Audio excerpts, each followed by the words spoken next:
ดีค่ะแล้วตอนนี้เราก็เดินทางมาถึงสนามบินแล้วนะคะจะให้ดูบรรยากาศคนน้อยมาก คุณขาเราจะไปไหนกันคะนี่เห็นไหมมโนสะtoivottavasti Thaimaa เดี๋ยวเราจะเข้าไปเช็คอินกันนะคะ ตอนนี้ก็แทบจะไม่มีคนเลยค่ะแต่ก็มีเนาะโอเคเดี๋ยวเจอกันค่ะและแล้วเราก็ผ่านเช็คอินเรียบร้อยนะคะ คือเอาจริงๆเลยเรามาถึงตั้งแต่บ่าย2:30แล้วตอนนี้ก็คือ4:30ค่ะก็แปลว่าเราไปไม่ทันไฟฮ่องกงนะคะฮ่องกงหนีเราไปแล้วค่ะตัวเครื่องบินของเรามีปัญหาค่ะ This is fun โหตัวเครื่องบินของเรามีปัญหาค่ะคือที่เราจะไปฮ่องกงเนี่ยแล้วบินจากฮ่องกงไปกรุงเทพเนี่ยปรากฏว่าเขาบอกว่าไม่มีสายการบินนั้นไม่มีเที่ยวบินนั้นที่จะบินกลับกรุงเทพแต่ว่าก็ไม่ใช่ปัญหานะคะหลังจากที่เรารอแล้วเนี่ย2 ชั่วโมงเนี่ยสิ่งที่เราได้มาก็คือตั๋วเครื่องบินใหม่ค่ะเราบินไปลงโซลแทนค่ะแต่ว่าเราต้องรอที่โซลอีก10 ชั่วโมงค่ะเพื่อที่จะบินกลับเมืองไทยนะคะก็คือแปลว่าทุกอย่างของเราเปลี่ยนใหม่หมดเลยค่ะนี่คือความสนุกจากการเดินทางนะคะแล้วก็นี่คือสนามบินช่วงโควิดนะคะก็คือไม่มีใครเลยดูความว่างเปล่าเอาละค่ะและนี่ก็คือบทสรุปนะคะสรุปว่าเราไม่ได้ไปฮ่องกงแล้วนะคะเราต้องเดินทางไปโซลก่อนค่ะซึ่งเครื่องจะออกในอีก1 ชั่วโมงข้างหน้านะคะคือเราเพิ่งได้ทิเก็ตสดๆร้อนๆเลยแล้วเราก็จะต่อจากโซลไปกรุงเทพนะคะก็คือเราต้องไปใช้ชีวิตอยู่ที่โซล10 ชั่วโมงค่ะเพราะว่าเราจะบินถึงตอน9 โมงเช้าแล้วก็เครื่องบินจะออกตอน1 ทุ่มค่ะเพราะฉะนั้นก็เดี๋ยวพาไปช็อปที่โซลแล้วกันนะคะและนี่นะคะพาหนะที่เราจะไปโซลนะคะ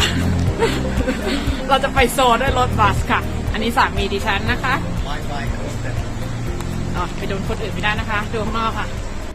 คือเอาจริงๆนะคะเครื่องบินไปโซลลงมามีนั่งอยู่กับฉันนิดเดียวเองที่เหลือก็สามีฉันเอาละค่ะแล้วเราก็ได้นั่งอันนี้ก็รออีกแป๊บนึงเครื่องก็จะออกนะคะอยากจะเล่าให้ฟังหน่อยเลยว่าเกิดอะไรขึ้นทำไมถึงต้องไปโซลก่อนเอาเป็นว่าเดี๋ยวถึงโซลเล่าให้ฟังแล้วกันเพราะว่าเราต้องรอเครื่องอีก10 ชั่วโมงค่ะกว่าจะได้เดินทาง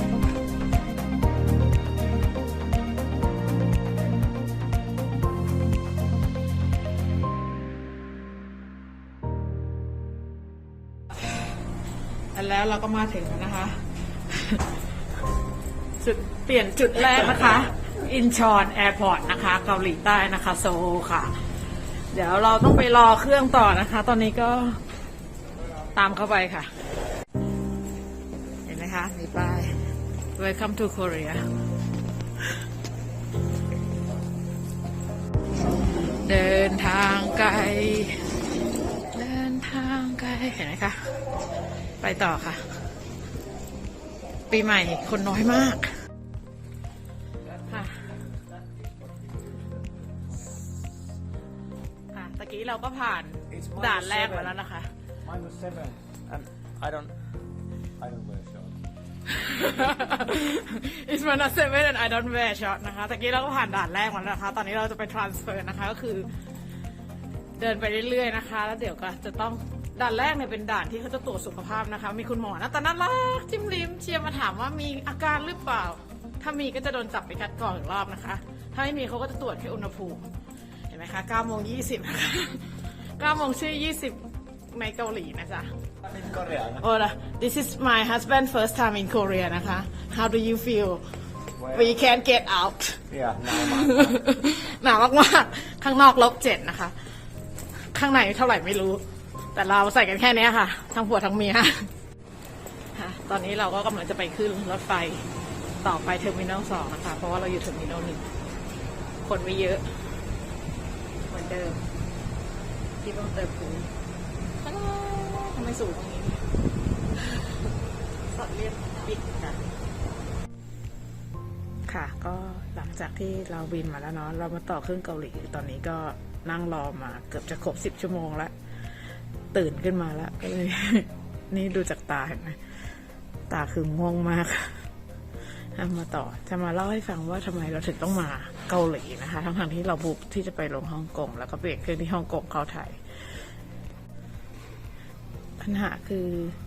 มันเกิดจากสายการบินนะคะที่เราบินด้วยพูดสายการบินได้ไหมพูดได้สิฟินแอร์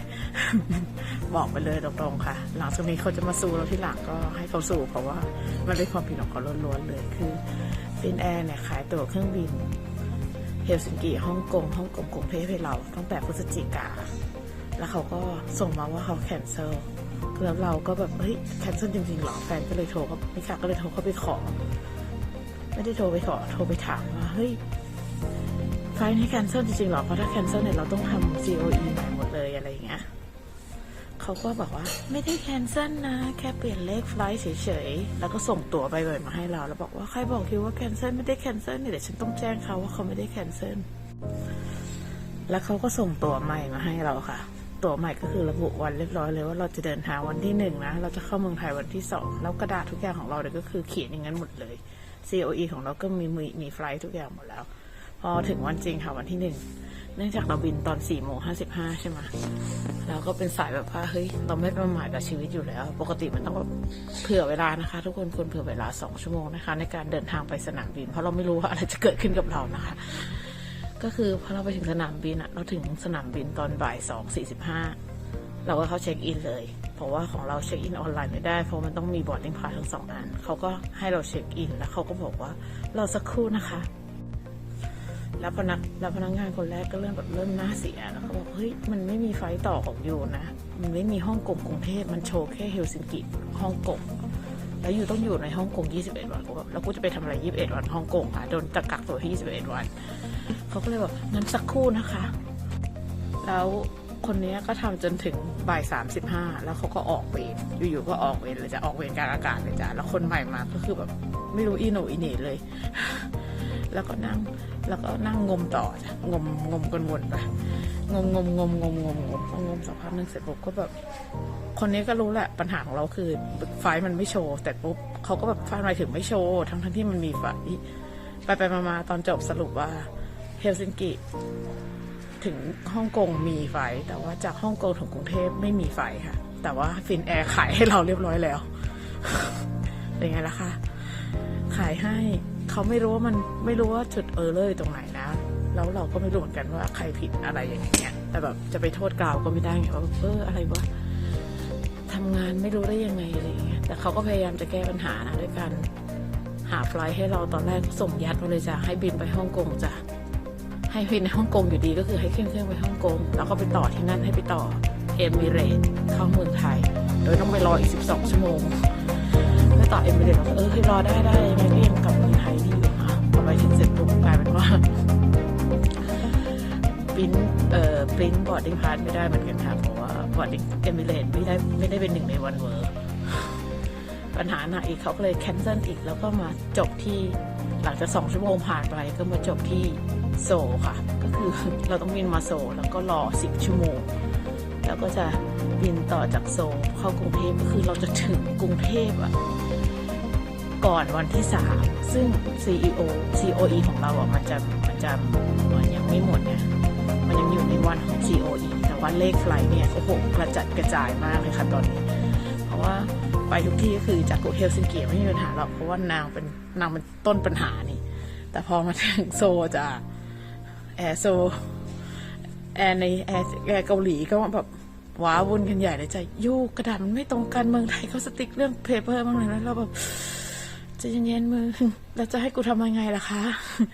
ก็ยังไงกูก็ต้องเข้าไปไม่งั้นคือทุกอย่างเราต้องเริ่มใหม่หมดเลยนะเราต้องทำ COE ใหม่เราต้องไปตรวจโควิดใหม่แล้วกับกระดาษทุกอย่างคือแล้วเราก็ต้องจอง ASQ ใหม่ถูกป่ะแล้ว ASQ ถ้าเราเลื่อนเขามันต้องเลื่อนภายใน3 วันหรือว่าemergency เลื่อนเขาก็รู้เขาก็คงจะโน้ติสได้แต่เราก็ต้องหาหลักฐานเลยอย่างนี้คือเรื่องมันก็วุ่นวายใช่ไหมเราก็เลยตัดสินใจว่ายังไงวันนี้ก็ต้องเดินทางให้ถึงเมืองไทยเพื่อที่1มันจะมีปัญหาแค่ COE ตัวเดียวที่ไฟล์มันไม่ตรงแล้วบ่นต่ออีกนิดนึงแล้วกันนะฟินแอร์แก้ปัญหาแบบพอทำอันนี้เสร็จปุ๊บแล้วก็สิ่งเดียวที่พูดเลยก็คือขอโทษนะคะที่ทำให้คุณต้องรอ sorry for keep you waiting คือฮัลโหลคือรอ2 ชั่วโมงตรงนั้นแล้วให้กูมารอตรงนี้10 ชั่วโมงคือเอาจริงๆไม่ได้จะงกอะไรนะแต่อย่างเงี้ยคือมันมีเสียเวลาเพราะว่าเขาก็ต้องเสียค่าจ่ายค่าเสียเวลาให้เราเพราะว่าเราต้องขอค่าเสียเวลาด้วยใช่ไหม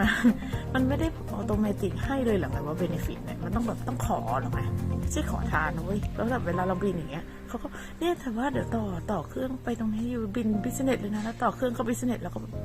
คือกูก็ซื้อตั๋วบิสเนสนะ มันไม่ได้เบเนฟิตอะไรเลยเหรอ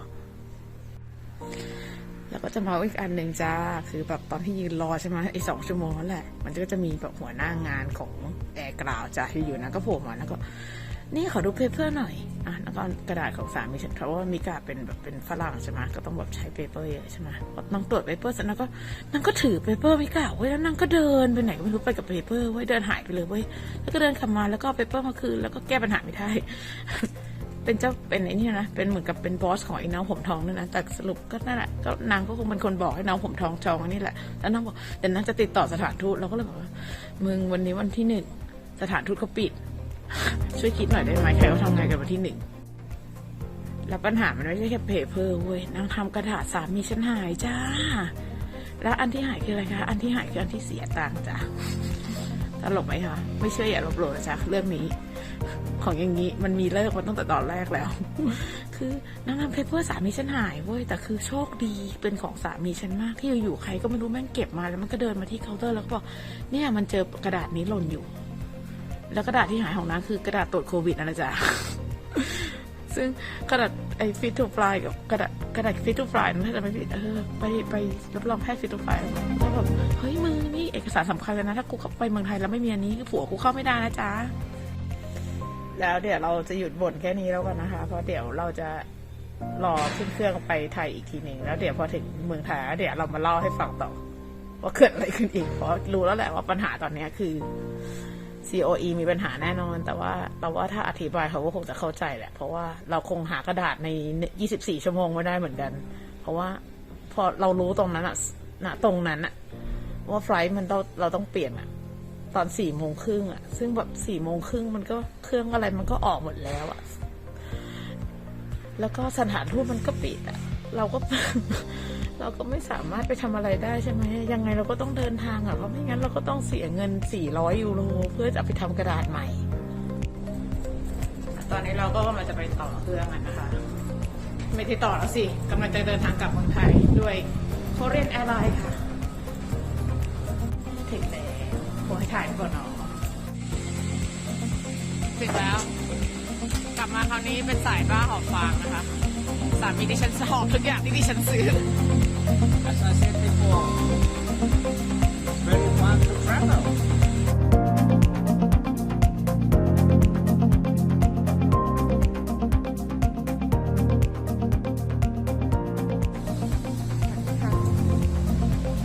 แล้วเราก็เดินทางมาถึงแล้วนะคะ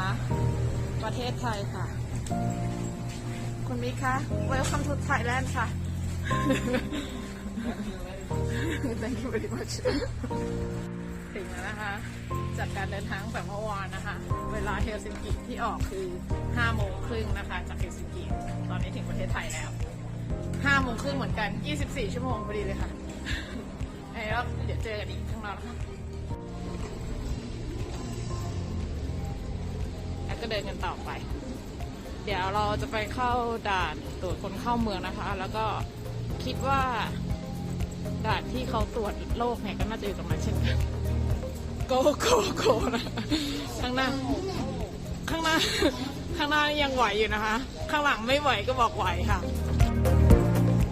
แล้วก็จากตรงนี้นะคะเราก็เริ่มเห็นแล้ว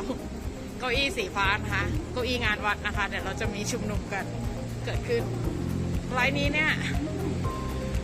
จากเฮลซิงกิไปโซลเนี่ยมีผู้โดยสารแค่16 คนนะคะแต่ว่าจากโซลเข้ามากรุงเทพเนี่ยน่าตกใจว่าค่อนข้างเยอะเลยทีเดียวแต่ว่าไม่ได้เต็มผ่านด่านแรกมาแล้วนะคะเขาก็เอากระดาษเราไปเอา COE เราไปนะคะซึ่ง COE ไม่ใช่ปัญหาเลยเมืองไทยจะบอกให้กำลังจะไปด่านที่2นะคะด่านที่2คือตรวจคนเข้าเมืองก่อนจะเข้าไปเขาก็ตรวจกระดาษอีกแล้วค่ะถึงแล้วนะคะด่านสุดท้ายค่ะก็จะมีนี่ค่ะคนมารอรับอย่างนี้เลยเป็นคนสำคัญเพราะคนคือคนพิเศษแล้วเดี๋ยวเราไปสรุปกันที่โรงแรมนะคะตอนจบ ค่ะแล้วเราก็มาสรุปทริปกันเนาะสรุปว่าการเดินทางของเราก็คือใช้เวลาทั้งหมด24 ชั่วโมงนะคะในการเดินทางจากเฮลซิงกิถึงกรุงเทพนะคะแล้วก็ COE ที่คิดว่าจะเป็นปัญหาเนี่ยก็ไม่ใช่เป็นปัญหานะคะเพราะว่าทางเจ้าหน้าที่ที่เนี่ยบอกว่าถ้ามันโดนเปลี่ยนใน24 ชั่วโมงระหว่างคุณต้องเดินทางเนี่ยก็มาบอกเขาได้ก็คือเขาไม่ได้ถามอะไรด้วยซ้ำแต่เราบอกเขาก็ไม่เป็นไรโอเคใช้ได้อะไรอย่างเงี้ยแล้วก็ปัญหาที่เราเจอเนี่ยก็ที่คุยไปตั้งแต่ตอนแรกนะคะก็คือจริงๆแล้วอะสิ่งเดียวเลยที่อยากจะบอกทุกคนเนี่ยอยากให้ทุกคนเนี่ยใช้สติด้วยเวลาทำอะไรเพราะว่าอย่างของเราเนี่ยคือถามว่าเราจะไปยืนโมโหวีนหัวเสียอะไรก็ได้แต่ว่าถามว่าแล้วคนที่เป็นกราวเนี่ยเขาผิดไหมเขาก็ไม่ได้ผิดนะมันไม่ใช่ความผิดของเขาเลยเพราะว่าเขามีหน้าที่แค่เหมือนกับดูแลเราเช็คอินเราแค่นั้นเองเขาไม่ได้เป็นคนจองเขาไม่ได้เป็นคนออกเขาไม่ได้เป็นคนทำให้เครื่องบินมันบินหรือไม่บินเราก็เลยแบบว่าเราไม่ได้โกรธเขาเลยนะแต่อาจจะมีแบบขึ้นมานิดนึงแต่เฮ้ยอะไรวะแม่งจองล่วงหน้าแต่เราเจออย่างนี้แต่แบบเราก็ไม่เป็นไรช่างมันเถอะยิ้มแล้วก็ถ้าสมมติว่าเรามีสติพอนะคะจะบอกว่าการเดินทางครั้งนี้เนี่ยถือว่า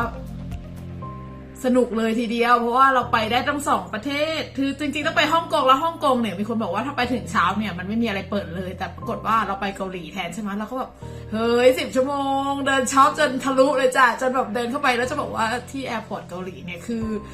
ร้านขายของเนี่ยเยอะมากแล้วเปิดทุกร้านที่ไม่เปิดคือร้านอาหารแต่ร้านขายของเปิดหมดแล้วขอโทษนะคะ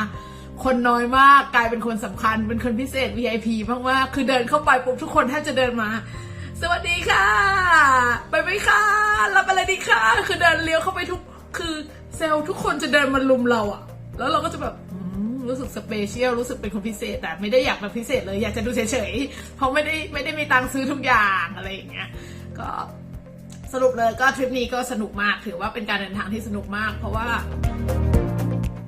มันได้เจออะไรที่เราไม่เคยเจออะแล้วเคสเนี้ยมันเป็นเขาเรียกว่าเป็นแรร์เคสอะเป็นเคสที่มันแบบว่าแทบจะเกิดขึ้นน้อยมากนะปกติสายการบินเขาก็ไม่ได้ทำผิดพลาดเยอะขนาดนี้แต่นี่คือแบบโอ้โหแรร์เคสเลยคือแบบเดินทางกันสนุกสนานนอนรออย่างเงี้ยไม่ใช้วิธีนอนรอนะแล้วก็ได้สำรวจพื้นที่ด้วยแล้วจะบอกว่าสนามบินเกาหลีเพิ่งจะรู้ว่าอินชอนใหญ่ขนาดนั้นตอนแรกเคยไปตอนไปเที่ยวกับครอบครัวนะคะเมืองไทยเนี่ยเราก็มีสนามบินมีที่เดียวมั้งเปล่าจ้ามี2 เทอร์มินอลแล้วแบบถ้าจะไปหากันเนี่ยต้องนั่งรถไฟไปนะจ๊ะไม่ได้เดินไปนะจ๊ะนั่งรถไฟจ้ะไม่ได้ธรรมดาจ้าเอาเป็นว่ายังไงก็ขอจบคลิปนี้ไว้ตรงนี้แล้วกันนะคะเพราะว่าไม่งั้นมันจะยืดยาวแล้วคลิปนี้คือยาวมากยาวที่สุดเท่าที่เคยทำมาเลยด้วยซ้ำแล้วก็คลิปต่อไปเนี่ยเราจะมาติดตามการอยู่14 วันการันเตน14 วันการันเตนพูดเป็นภาษาอังกฤษเลยเนาะควอลันทีน14 วันที่เราอยู่นะคะคือจะบอกว่ามันไม่ได้ยากเลยเพราะว่าจริงๆอัดคลิปวันนี้ก็คือวันที่3แล้วก็ยังไม่มีอะไรเกิดขึ้นยังรู้สึกว่าอยู่ได้ฉันโอเคยังไงก็เจอกันคลิปหน้านะคะฝากไว้ด้วยนะคะจิ๊กกับมิกนะคะอย่าลืมนะจ๊ะแล้วเจอกันจ้าบ๊ายบาย